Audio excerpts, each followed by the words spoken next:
Ngi pidang sebagai pi borok sasi sen pat chakanika channel kajongi bat hangani ka video ngin pe yakini ki post ki brang shalat thamai po Meghalaya. Shabang insdang yakani ka video sngubha subscribe yakani ka channel but turn on your new notification bell kanang bapinum do yaki videos ki bangi upload.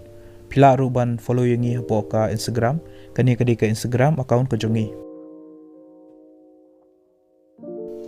Yakini ki post la palat daka negrams mentau benai arajar arpuar ki kitang jingini ki post kalongkum ni.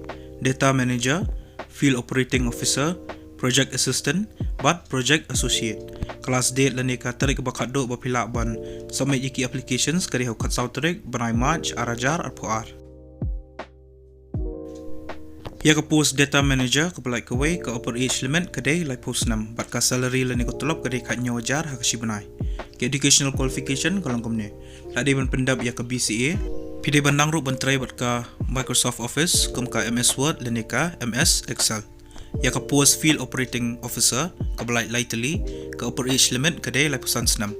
Bat ka salary lani ka tolop kedai arpu hajar praspa hakashi banai ka pra hajar plus 100% ka housing rent allowance. Ke educational qualification kalongkum ni. Pila di ban pendap ya ka BSW lani ka BSc Nursing. Pidon kamru ka field experience haka data collection. Ya ka post project assistant ke belai kawai ke upper age limit kedai lapusan senam. Ka salary lani ka tolop kedai arpu hajar aspa akashi benai. Arpu hajar plus 100% housing rent allowance. Ke educational qualification kalongkum ni.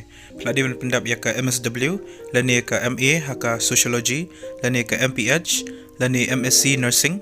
Pidon kamru ya ka experience mentrai haki projects. Ya ka post project associate ke belai kawai ke upper age limit kedai lapusan senam. Ka salary lani ko tulap kedai lai pesan hajar kandai spa 100 pau hakashi benai lai puai hajar plus 100% housing rent allowance. Ke educational qualification kalongkum ni. Peladi ban pendap ya ka MSW lani ka MA haka sociology lani ka MPH lani MSc nursing. Pidon kamru ya ka experience bantrai haki projects. Ki candidates ke belong eligible bagi berkuat ban apply kini ki post pihak ban email ya ka detail CV syakani ka email ID pathology.nigrams@gmail.com.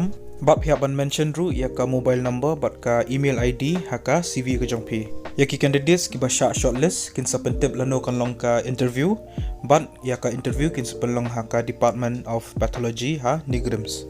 Ka official notification lani ka notice ke balak pelak hi dah kani ka Nigrams. Alai po description jangan ni ka video.